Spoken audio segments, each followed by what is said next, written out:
Welcome to the Architect of Resilience podcast, where we explore the secrets of overcoming life's challenges and unlocking unstoppable strength through deep personal conversations and expert insights. Man, I am so excited today. Biohacking cellular energy for peak performance. The mitochondrial matrix is what we're going to call today. So we often think about mitochondria as the powerhouse for your cells, but today we're going to dive a lot deeper around the secrets of mitochondria health and optimizing your body's energy systems for better performance, longevity, and well-being. We've all heard it before, they're the powerhouse of the cell, but what if I told you mitochondria are so much more than that? These dynamic cellular structures are critical regulators, not just for energy, but also cellular communication, brain function and cognition, immune system response, inflammation control, gene expression, and aging. And when mitochondria become dysfunctional, they play a major role in the progression of numerous disease pathologies, from metabolic disorders such as Alzheimer's and Parkinson's, and even conditions like chronic fatigue and autoimmune dysfunction. So in today's episode, we'll explore 3 cutting-edge compounds that are revolutionizing mitochondrial health. We did a separate episode on SLU-PP-332. It's a powerful mitochondrial enhancer that amplifies energy production and reduces oxidative stress, helping cells perform at their peak. And let's not forget, this is an incredibly unique compound because of the ERR alpha receptor that's in every part of the body. And this allows you to target tissues you'd never be able to do before. So it's a really great product to put in concert with a lot of other interventions to attack so many areas, from eyes to brain to organs that you can't hit. We're going to talk about Urolithin A. This is pretty popular in the biohacker scene right now. It's a compound that promotes mitophagy, the process of clearing out damaged mitochondria to allow healthier ones to thrive. That's vital for anti-aging and cellular efficiency. And the last one you probably haven't heard of before, BAM15. Remember that name? It's going to be all the rage in a few years from now. It's hard to get your hands on. There's very few people, but we're going to talk about that in a bit. But that's because it's so new. But man, it's wild. It is a potent mitochondrial uncoupler that boosts fat burning, enhances metabolic flexibility, and supports energy balance. But here's the important part. These compounds are incredible on their own, but they must be used, and we're going to talk about this specifically, strategically. And we'll break down why. And why combining the products like SLU-PP-332 and BAM15 at the same time or in the same capsule is counterproductive and could undermine your mitochondrial efficiency. The science behind mitochondrial fission, fusion, and cell dynamics, the crucial processes that dictate when mitochondria need to divide, merge, and repair themselves. And how to build a comprehensive mitochondrial protocol so you can do that strategic piece that I talked about that leverages these compounds correctly to maximize energy, longevity, and metabolic function. So by the end of the episode, I hope you'll have a deeper understanding of why mitochondrial health is the foundation of your well-being and how to support it intelligently with these powerful compounds. So, yeah, that's our episode. Let's get rolling. What do you think, Anthony? Welcome to the show. It is great to be back on here. I always enjoy our conversations, and that was a perfect intro. Mitochondria are just fascinating topic, and I think we're going to have a lot of fun with this today. Yeah. Shall we start with, do you want to start with a little recap on SLU? Yeah, maybe even before we get into SLU, if it's all right, I think, and this will really kind of set the stage for why there has to be precision with mitochondrial compounds, what can go wrong, and it's really a simple problem that breaks down with a simple solution. But I think as we kind of dig into this, people will really be able to follow along. So if it's okay, I would love to explain to people kind of what happens. What are our energy systems we use in mitochondria, and the two primary ones we're going to focus in on are going to be oxidative phosphorylation, and the other one would be glycolysis. And when we think about both of those, they both have their place. Glycolysis is if we need to burn energy really, really, really fast, but we're not going to make a whole lot of ATP with that, usually like four. And oxidative phosphorylation, that's when things are humming along. We yield 32 to 36 ATP, and that's where we have that metabolic flexibility that allows us to use fats or glucose. And the reason it's important, the reason I wanted to kind of set the stage with this is to understand what goes wrong with the mitochondria. It's when we start to have a breakdown in our ability to access that oxidative phosphorylation. Then, when we're relying on glucose, things happen like we get desensitized to glucose because our body's trying to use it so fast, and it starts to cause us to accumulate triglycerides and fats in the liver. And we're not efficient at making ATP, which our immune system needs. So it creates inflammation in the body. And with just that little bit, I think if we take a second and kind of think about what's going on here, when we lose that metabolic flexibility in the mitochondria, it's so easy to trace everything back to, wow, it's a cellular metabolism issue. And if we just focus on fixing that cellular metabolism, regaining that metabolic flexibility, we can untangle these chronic problems. We can improve performance. We can have sharp brains, all that good stuff. Let's dive into the world of optimizing your overall health. With pushing my physical limits, I encountered significant reductions in my health, and I reached out to Metabolic Health as the premier telehealth service. I loved their personalized health coaching from the comfort of my home. They empower you with the choice of self-service diagnostic labs, or what I chose, the guided optimization, with expert interpretations of blood work, health coaching, with medications delivered to my door. Metabolic Health is your partner in optimizing your health. Listeners can receive a fantastic 10% discount off their first blood work with code RESILIENCE at merrickhealth.com. That's code RESILIENCE for 10% off your first blood work at merrickhealth.com. Discover the future of health today. Yeah, I think that's absolutely a great starting point for that discussion. And to recap that, right? It's a crucial process for our mitochondria where energy. So when we're talking about the oxidative phosphorylation in relation to mitochondrial health, right?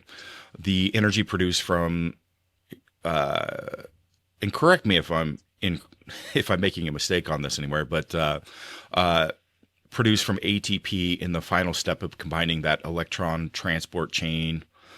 Is that right? Yeah. And just to unpack that a little bit more so people can follow the process, that's a perfect recap of it, but this will give us even a little bit, kind of zoom in on it a bit more. So we have 5 different complexes.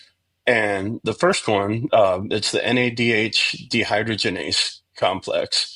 And that's kind of like the water pump. Basically, what it's going to do is it's going to take these electrons from NADH, it's going to use their energy for a proton pump, which is just moving these hydrogen ions across the mitochondrial membrane. A good way to think about it is it's just like a water pump on a hydroelectric dam.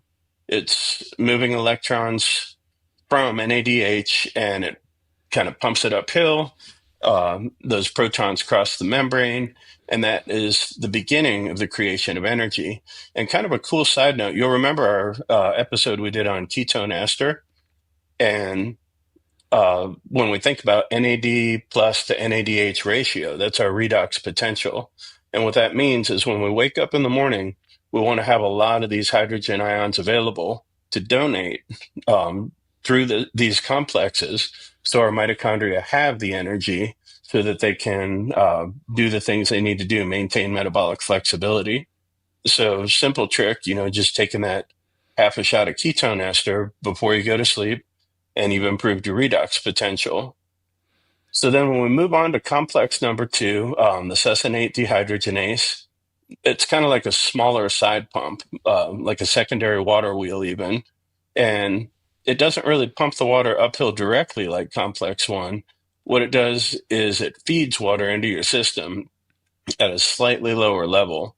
Complex 2 is going to accept electrons. So remember, complex 1, we're donating an electron.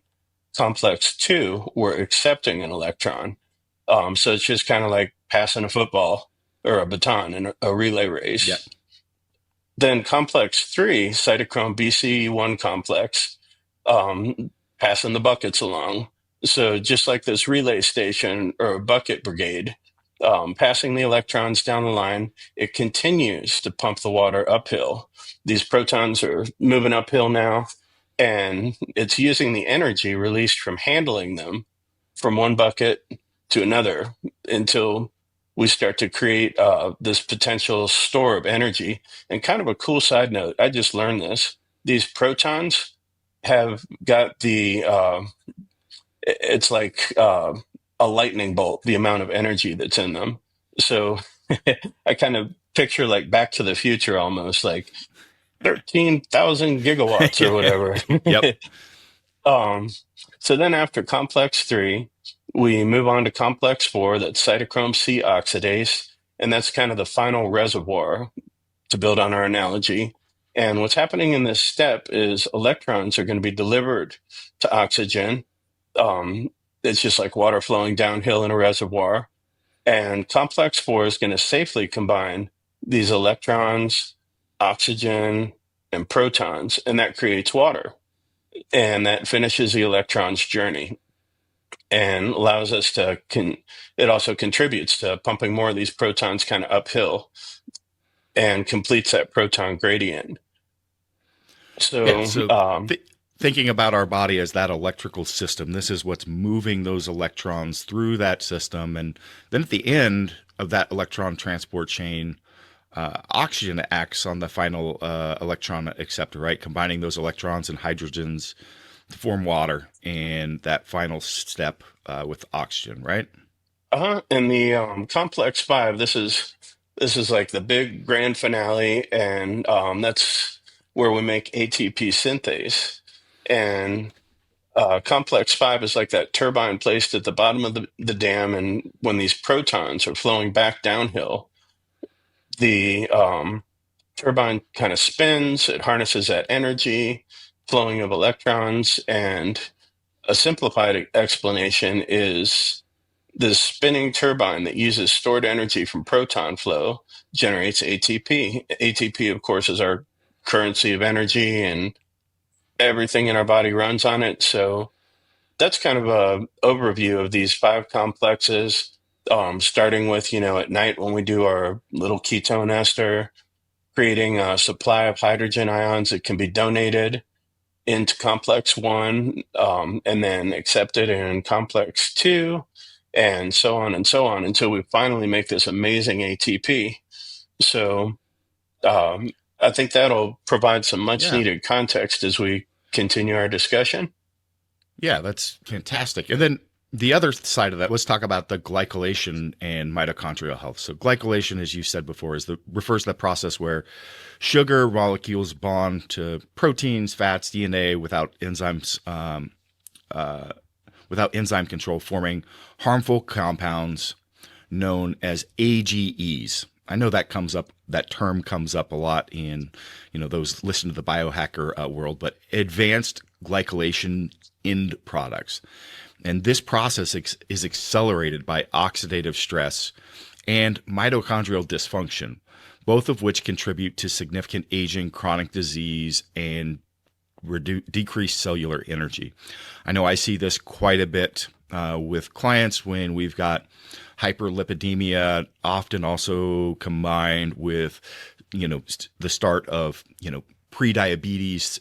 They're all linked together with that inability to process that. So mitochondria, I mean, they're responsible for producing that ATP through the oxidative phosphorylation like we talked about, but poor mitochondrial function increases oxidative stress, which accelerates that glycolation by forming these AGEs. And as the efficiency of the mitochondria decline, the cells produce these excessive free radicals, further driving. So this glycolation process is, it just wants to cycle up because it's damaging the proteins like collagen and elastin, leading to skin aging, cardiovascular issues, cognitive decline. All these things are starting to happen. Kind of a really cool side note to build on that. If you're sitting next to a friend right now, look on the back of their neck. And if you see creases, looks like little cracks in the skin, those are literally associated glycation end products. And it's a sign that their sugars are kind of spiking and dropping. And exactly what Chris is talking about is going on. So it's a real non-invasive, accurate way to measure, am I making these associated glycation end products? And if I am, I probably need to think about what I'm doing. Yeah, that's great. So did you want to jump in? Where did you want to jump to next? I think the cell dynamics. Yeah, I think if we talk a little bit about how mitochondria grow, so to speak, like the fission, the fusion, then I think we're going to have a real clear sense of these are what the mitochondrial compounds do. We want to speed this up. We want to slow this down. These go together, and I think it'll really come together nicely. All right.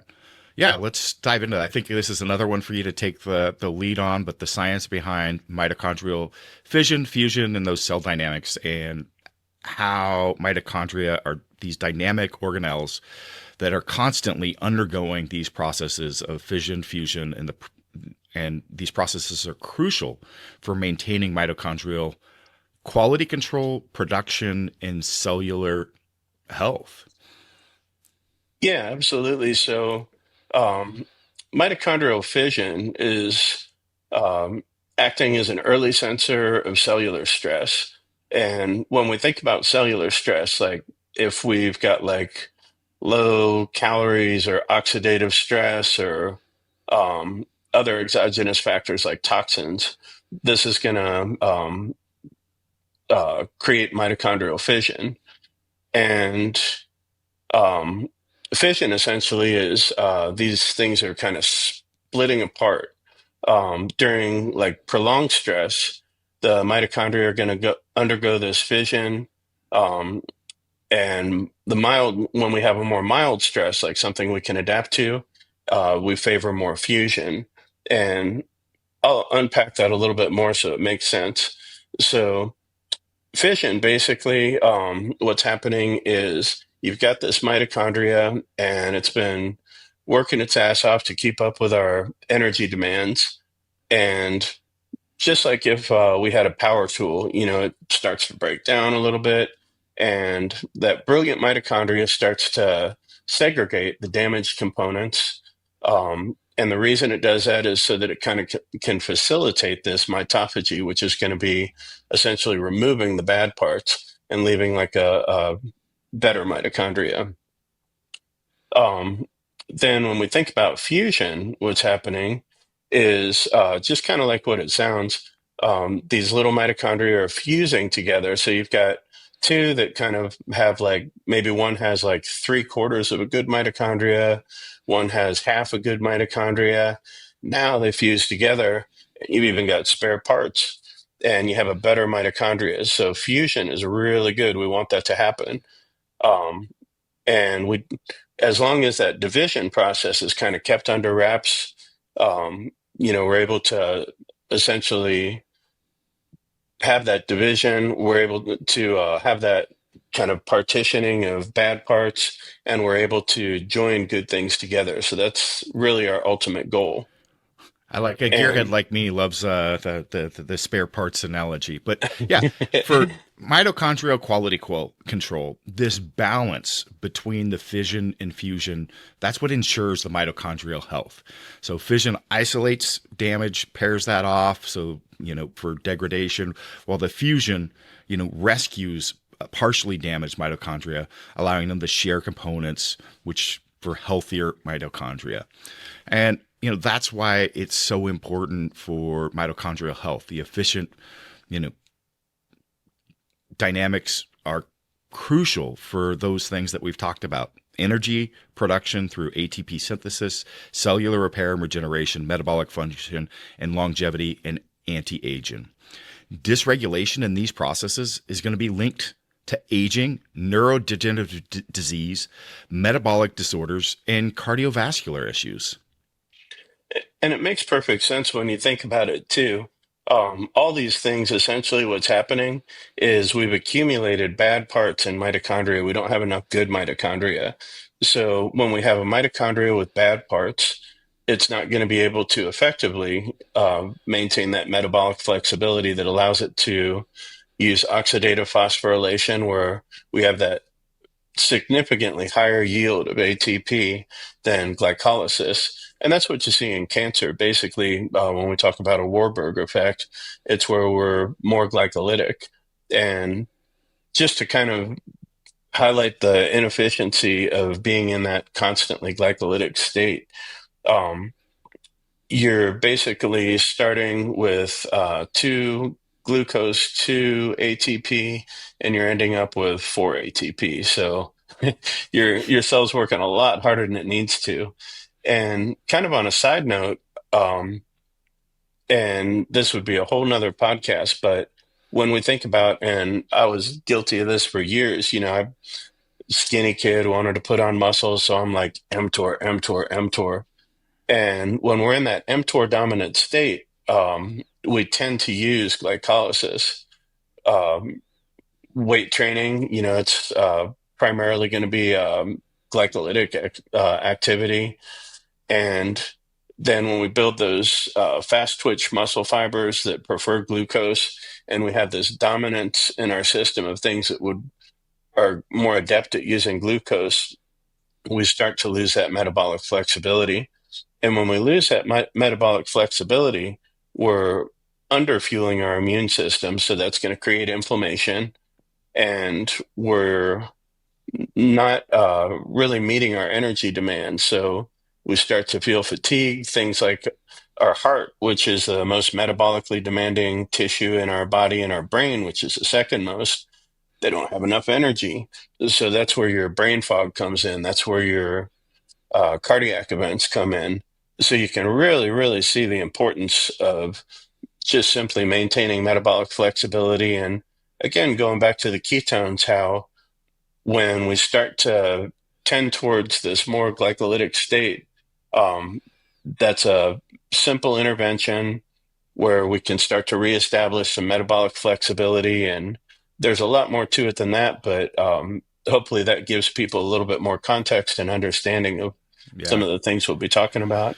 Yeah. And for reference, without diving into it, the ketone that Anthony and I are referencing is beta hydroxybutyrate. It's sold as KE4. I think there might be some other versions out there as other products as well besides that one, but that's the one that you're looking for.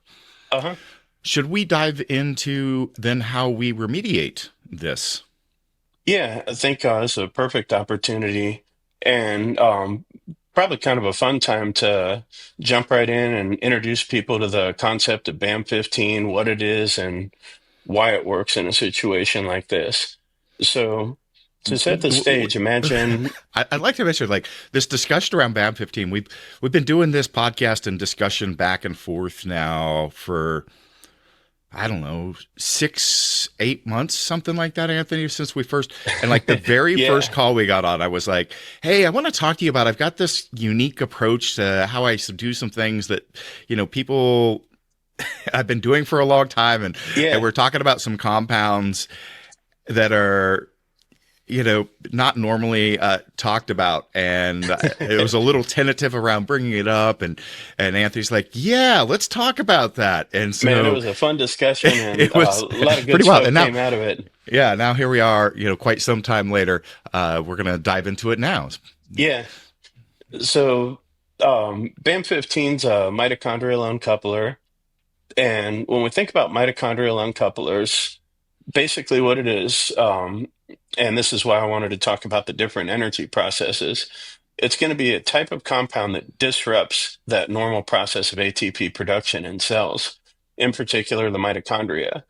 And unlike traditional fat burning compounds that are going to increase the metabolic rate by stimulating the nervous system, like caffeine or ephedrine, um, or even SLU increases metabolic rate. Yeah. Um, BAM15 works at a cellular level, making mitochondria burn more fuel without producing additional ATP. So at first, we start thinking, or at least I would think, like, didn't we just say we need ATP? Like, how's this a good thing? Well, And the it's allowing those protons to bypass this ATP synthase process through the mitochondrial membrane. So that's quite unique. precisely, yeah. The If we think about the mitochondria as a power plant and their job being to kind of burn fuel, like whether it's glucose or fat, to create the ATP, usually they've got this well organized system where these protons, it's just like what we were describing, are being pumped across this gradient and creating this electrochemical gradient. And what BAM15 does when it uncouples, it makes our mitochondria leak these proteins back across the membrane without making ATP. And the forces in the mitochondria end up burning even more fuel to restore the lost gradient. So essentially, um, our cell is like, man, we're supposed to be making 36 ATP, and we're not making 36. We got to work harder. And when things work harder, we have this increased energy expenditure without stimulation, like caffeine or something like that could raise blood pressure. Um, Essentially, it kind of slows down these processes, as gets us back to where fusion is going to be dominant, because essentially it's kind of letting our cells, it's an oversimplification, but it's letting our cells kind of get caught up on clearing out the non-working parts in that mitochondria from the rapid fission that was occurring, and saying like, all right, let's sort this out. Let's get some good parts. Let's divide. Let's find some other good parts so we can start putting together good mitochondria. And our body really wants to do that because remember, it's having a really hard time making energy.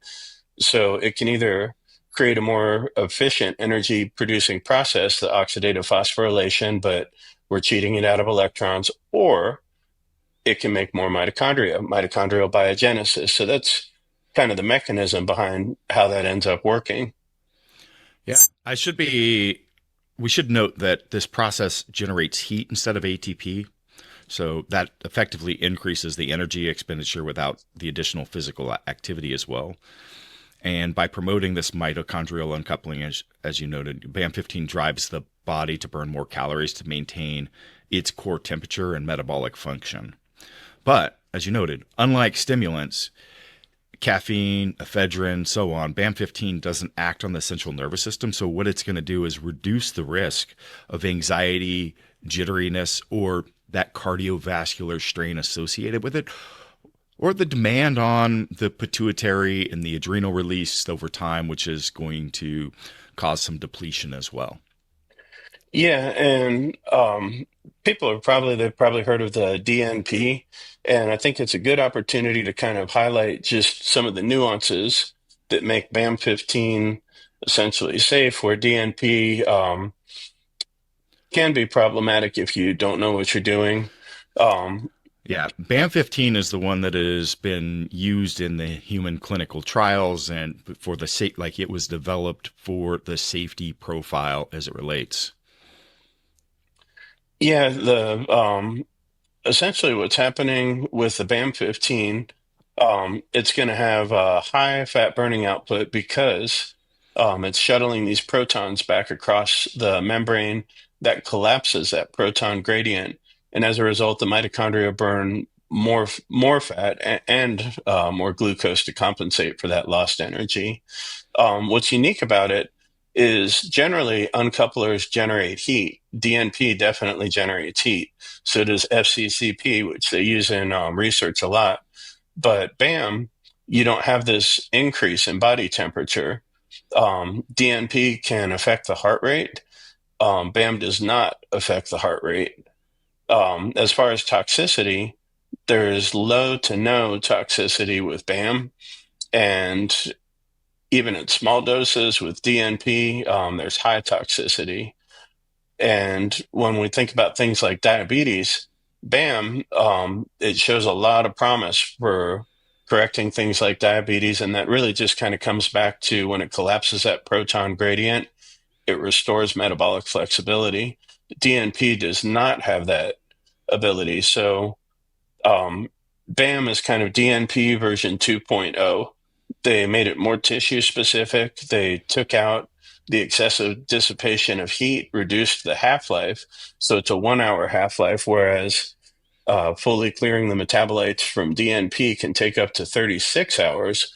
So those can accumulate and essentially create a greater uncoupling. And it works, DNP works on more uncoupling proteins than BAM does. So you have uncoupling proteins in your brain, your heart, all different tissues. BAM is a little more tissue specific.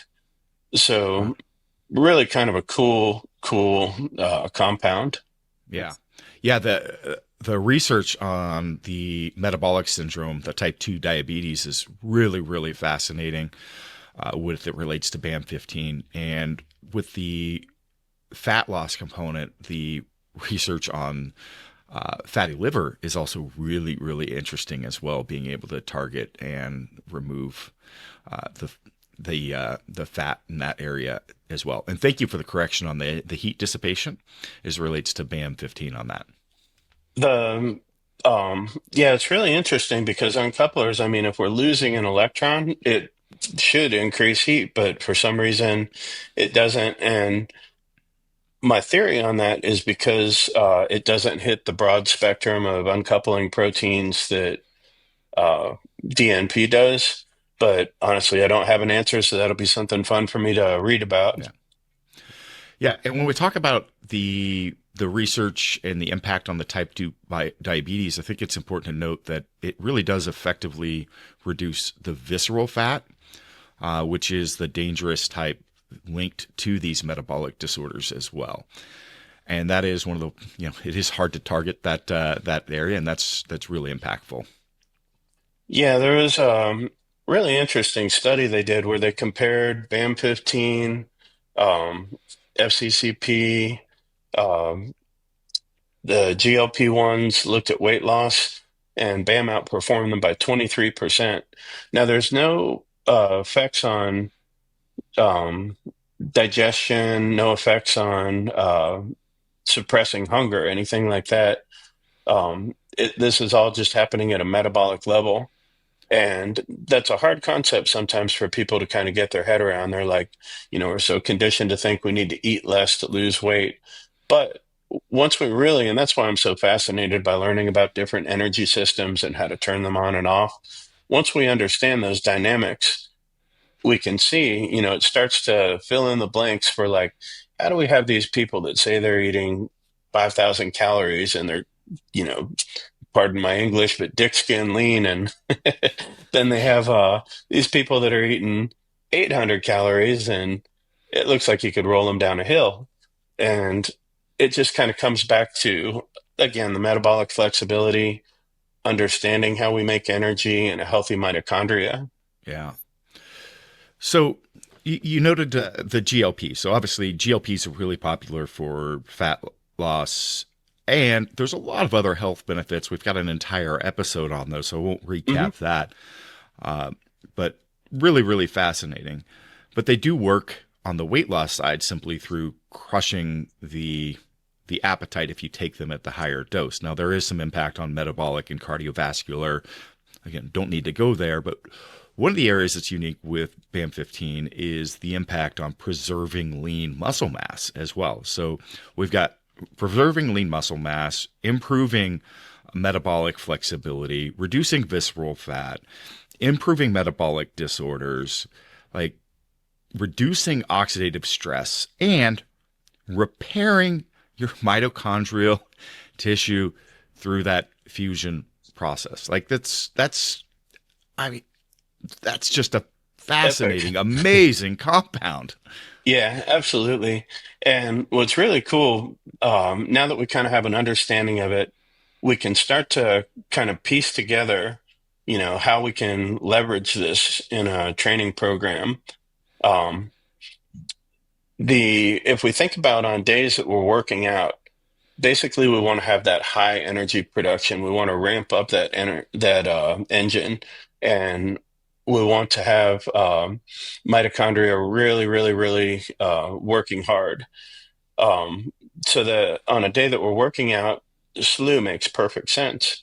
That essentially we're increasing the amount of ATP we're producing, and we're increasing the amount of ATP we're using.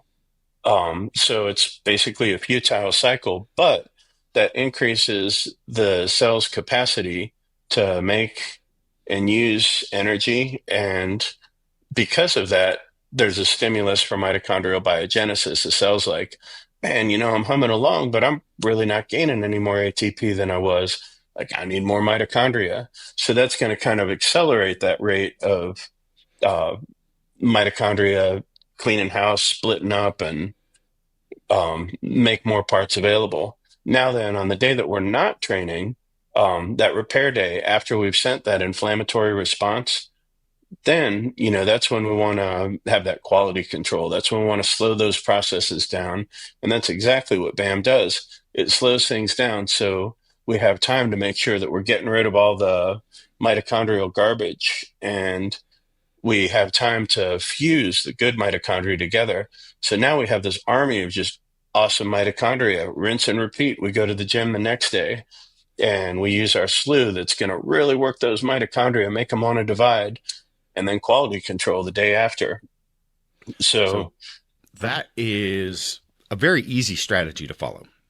SLU, days you're training, ramp that up, better ATP, energy production, and BAM15 on the off days, move the other direction. How would you employ the Urolithin A with this protocol, and what are the benefits of that? Yeah, Urolithin A is a fascinating compound. So kind of a little bit about it. Urolithin A, it's naturally derived metabolite, and it comes from dietary polyphenols. They're called iligatinins, and they're found in things like if we eat pomegranate or walnuts or berries. And what's interesting about these is if you think about these iligatinins as precursor molecules in certain fruits and nuts, when you eat them, what happens is the bacteria, our microbiome, are going to digest these, and they convert ellagic acid to urolithins, primarily urolithin A, and then that's going to be absorbed and it's going to be circulated. But here's the interesting part. Not everybody can produce urolithin A. And the reason for that, it comes down to microbial diversity. Some people have, not good gut health. And that's why, so many people, I mean, it's almost cliche these days, but like fix your gut. It's at the core of everything. And this is a perfect example of that.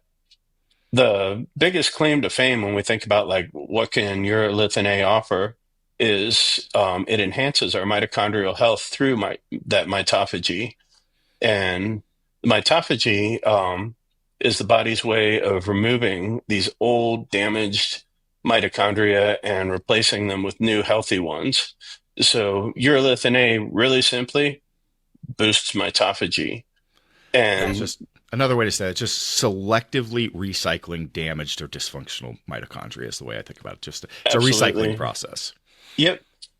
And when we think about when is this going to be the most beneficial, so let's think about what we put together so far. We know on training days we'd be using SLU, and that's going to be rapid division, a lot of garbage produced, hint, hint.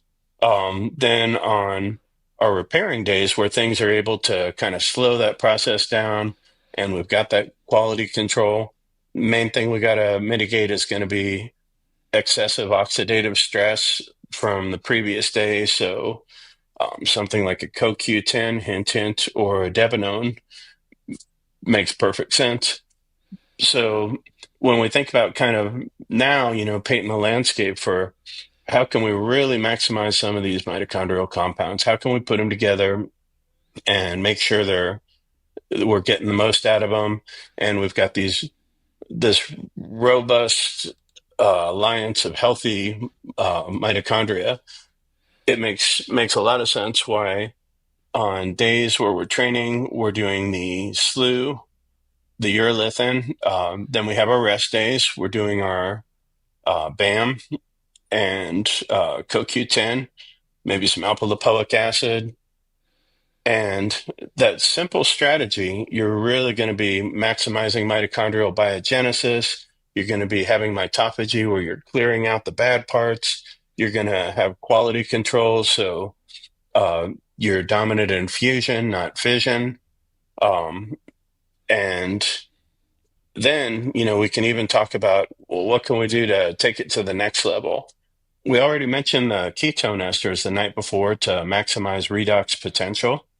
Some other simple things we can do, and we've covered these in previous podcasts, are things like 5-amino 1-MQ or 1-MNA that are going to decrease the NNMT enzyme. So we have more electrons available for these new healthy mitochondria that we've been making. And we can use things like carnitine that's going to help shuttle fat to the cell so that we can burn more of it and prevent, that accumulation of triglycerides intramuscularly and in the liver. And we're really shaping up to have a pretty good protocol here. Yeah, yeah. The acetylene carnitine is really, really valuable in that process for, we're freeing up with you're doing this, you're increasing, those fats in that bloodstream from all those processes. And now we want to shuttle and drive that to your muscle. The carnitine is really powerful for that. Does a bunch of other things besides upregulating androgen receptors and so on. I'm a huge proponent of it. We should probably have a separate discussion at some point. I really love to mix with that vasoblitz because then we're also creating the volume of movement of fluids into the tissue, into the muscle and training. So on your training days, that carnitine and then the vasoblitz, if you're doing this protocol, absolutely, you're going to have just your workouts, you're just going to have this pump and just feel amazing. All right, guys, we talk a lot about mental resilience on this podcast, but let's talk about another type of resilience. That's movement resilience. We want to move well, recover better, and do it for life. And it starts with your feet. And you can start today with Naboso. Naboso is a sensory technology company founded by a functional podiatrist. And all their products feature a texture to stimulate, strengthen, and awaken your feet. I use their splay toe spacers and Neuroball to release my feet at the end of every day. They also have these textured recovery socks that feel like a mini massage when you walk around. If you're looking for an effective way to bulletproof your feet, head to naboso.com, that's NABOSO.com,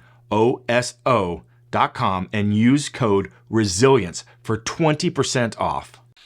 And guess what? 100%. You're burning off all this bad stuff in your body. And, on a side note, just to add to that, and why Vasoblitz is such a good choice, and I stand corrected. Previously, when we had discussed methylene blue, I was big on it, and Dr. Seeds educated me on why that's not a good idea. So I think it's really worth talking about. And I think this will really underscore the importance of having evasiblids in there and other things to boost nitric oxide. So when you take methylene blue, essentially what you're doing, you recall we talked about those complexes, you're able to, it can work as a reducing or an oxidizing agent. So it can kind of hop over those first two complexes. Sounds like a good thing, easier to make energy. Here's the problem. It inhibits way upstream the ability to make nitric oxide. And when we don't have nitric oxide, everything takes a hit. That's going to be our endothelial cells, like it's going to be our heart, our brain, our muscles. We need to have nitric oxide. So hold up on that methylene blue unless you're recovering from like a COVID or something. I am so glad to hear you say this, Anthony. I've been struggling with this. Everybody on the methylene blue train, I'm like, I just can't get on board with this because of the impact of nitrogen oxide. I'm like, if you want to have that uptake of those photons through light, there's so many other ways to do that, where you've got natural compounds, unlike this chemical methylene blue that comes out of the industrial realm. Like I use GHK-KU. Hey, guess what? It's blue too, by the way. If you're doing some red light therapy, like you'll notice the effects. You'll see your HRV values come down, all of that. I think that there's other ways to do this. There's times and places for that methylene blue, but the methylene blue is the answer. I just think is the wrong approach, which is why, I promote those products that have the nitrogen response in them. So yeah, I really great to hear you on track with that this morning. No, I stand corrected because when I first learned about methylene blue, and I was just looking at the complexes and thinking like this is efficient, it increases absorption of red light. Who wouldn't want that? But fortunately, Dr. Seeds corrected me on that. And I've been standing on my podium and yelling as loud as I can, please stop taking methylene blue. Lean on things that are going to improve nitric oxide, like your Vasoblitz or citrulline or arginine alpha ketoglutarate. Yeah, well, that's all the stuff that's in there. So yes, lean on those. And give the GHK-KU a try before your red light and let me know what you think. Yeah, I love the thought of using the GHK. That's brilliant. So yeah, the Urolithin A, just to recap that, best known for its ability to stimulate mitophagy recycling. As I noted, damaging dysfunctional mitochondria by clearing out inefficient mitochondria and encouraging the production of healthier ones. Urolithin A improves energy efficiency and cellular performance. This effect is particularly important in those individuals with metabolic dysfunction, fatigue, and just that age-related mitochondrial decline, which is why it's been so popular in the biohacking community. Those impacts are going to be anti-aging and longevity. It's really noted for the improved exercise performance, like the recovery and lack of soreness from post-exercise is something that you can definitely see as noted. Cognitive support. Those mitochondrial boosting effects extend to the brain cells with improved energy production, helping cognitive clarity, overall mental performance, and anti-inflammatory properties to reduce neuroinflammation, contributing to cognitive decline. And then the anti-inflammatory properties and cellular protection, those are strong. By reducing those and the oxidative stress, it supports tissue from damage and supports recovery. I guess I already hit on that with, you can literally feel that with the less soreness post-exercise. So metabolic, cardiovascular concerns, it's going to have an impact on that. So the strategy, though, is important. And that's what I hope people can take away from this. These compounds aren't necessarily an everyday product. If you want to combine them together and get the best of all these worlds, doing them in this fashion where you've got your Urolithin A and your SLU-PP on your training days, ramping that up. Then you've got your BAM15, CoQ10, the alpha lipic acid, things like that on your off days. Really great strategy, and you're going to be amazed with the results with this. Absolutely phenomenal compound. And don't forget, some carnitine, always a go-to, some Vasoblitz, throw that in on your training. You're going to love it. And people that really want to take it to the next level, that beta hydroxybutyrate, the ketones, just a small bit before bed, some in the morning on your, when you're fasted or before or during training. Absolutely phenomenal. And if I could add a couple more nuggets in there, like if you really Do want it. to take this to the next level, um, again, thinking about the mitochondrial peptides that we know about, like a MOTS-c, which is an exercise mimetic, and SS31, which is going to stabilize cardiolipin. I was thinking about mentioning those two, but I don't want to get too many things out there because we also mentioned the 5-amino 1-MQ. With the 5-amino 1-MQ, would you use that still daily with this protocol? So I used to use it daily, and there's nothing wrong with that at all. What I've switched to is on days that I'm training, I use the 5-amino 1-MQ. Days that I don't train, I use 1-MNA. The reason for that is 1-MNA reduces inflammation in the endothelial tissue. So again, we've got our anti-inflammatory stuff on that non-training day to accelerate the recovery process. And both of those are a great way to increase NAD without having to worry about feeding the wrong cells. But there's not a deficit like if you mix the SLU and the BAM together, if you did a everyday type approach. The 1-MQ. The 5-amino 1-MQ you could do every day. Yep, yeah. What you wouldn't want to do is BAM and SLU in the same capsule at the same time. You're going to be dissipating a ton of electrons, and that will generate excess heat, and you're negating the benefits of both of them. One of them's trying to speed you up, the other one's trying to slow you down.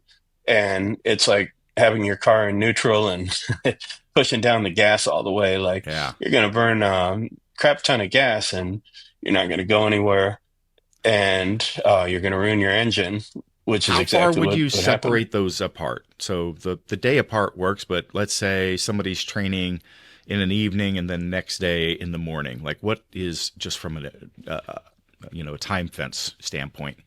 Yeah, so the beauty of it is both of them have a really short half-life. As long as you're doing them kind of an every other day thing, you're not going to run into any problems there.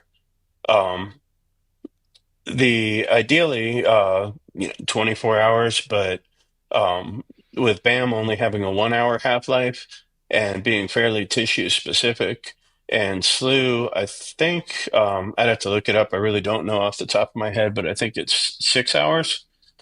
Um, you'd be fine. There should be enough clearance, even if you worked out in the evening and then next day for recovery took your BAM. Nice. The last thing that and I don't mean to overwhelm people with stuff, but this is just such a cool compound. Um, it's going to protect your kidneys. It's going to protect your heart. If you're ApoE4, it crosses the blood-brain barrier, so helps with accumulation of harmful byproducts from fat metabolism in the brain. And it's a PPAR gamma agonist, which means it's going to signal your cell to use more fat for an energy. So there's a lot of synergy with the compounds we've talked about. And ready for this? Drum roll. Telmisartan. That makes sense. What's the dosage on that? Is it 10? So you could go as low as 20 milligrams twice a day. It comes in up to an 80 milligram tablet. Depending on if you've got like kidney issues or high blood pressure, they might put you on a higher dose, but as little as 20 milligrams, you should see the benefits with the PPARY signaling. And I'd even go so far as to call it a longevity compound. You would need to get a prescription for that from your doctor, but I don't think they'd have any problem writing for that one, especially with all the literature that's coming out for its neuroprotective benefits and protection for the kidneys and all that good stuff. Yeah, I take that. Me too. Yeah. All right. This has been absolutely so much fun. I don't know if we should do a recap. I feel we've kind of recapped things a bit. Oh, yeah, important. We talked about BAM15 is hard to find, right? Well, you can find that somewhere, right? Indeed. Yes. Yes, Go to sir. go to chrisduffin.com. Should hopefully be up by the time this podcast posts. We'll try to get that time together so that it's available. We do have the COAs posted for all of the SLU and the BAM15, which if you're buying from any source, please check and make sure that they've got that available, because we've definitely seen some potency issues with some of the products available on the market. So yeah, I think you'll be happy. Go check it out. And if you don't want to try it, that's cool too. But we love trying to talk about fascinating things, and if it's something that we truly believe in and it's hard to come by, trying to make those available to our audience in a high quality controlled manner that you can trust. Anything that you'd like to add today? No, as always, I love our conversations. I think this is such a cool topic, mitochondria, and we're really just kind of scratching the surface for um, future of health, performance. When we get into the mitochondria stuff, having these compounds available, if you're using them responsibly, of course, and strategically, you really have an awesome toolbox where you can get that fat loss, get that boost in performance, and improve your health. So, yeah, just be strategic. Make sure you're using a good quality product, and enjoy the benefits for your mitochondria. Yeah. And if you haven't, here's our guest spot for Lift Lab. Amazing. The best as far as the most technologically advanced training program out there, that is literally a coach in your pocket with bionic vision, watching you, telling you exactly what to load on the bar, making one-of-one training programs, looking at both your movement, your physiological readiness, which it knows by how fast that bar is moving, and adapting the workout specifically to you. Every workout is custom tailored, and then the weights are developed for you as you progress, finding how your own individual recovery is. There's literally nothing like it. It's the closest thing you can get to hiring me to coach you. Yeah, definitely check it out. $29 a month. You should be able to find a link to that in any of my bio links or chrisduffin.com. Yeah, it's really a good investment. I think the challenge people have when they work out, from my strength coaching days, it's always how much should I lift or what should I lift? And the app takes the guesswork out of it. It's a smart app, makes training fun, easy. And as Chris said, it's like having a coach in your pocket. Can't say enough good things about it. Yeah. Thank you, sir.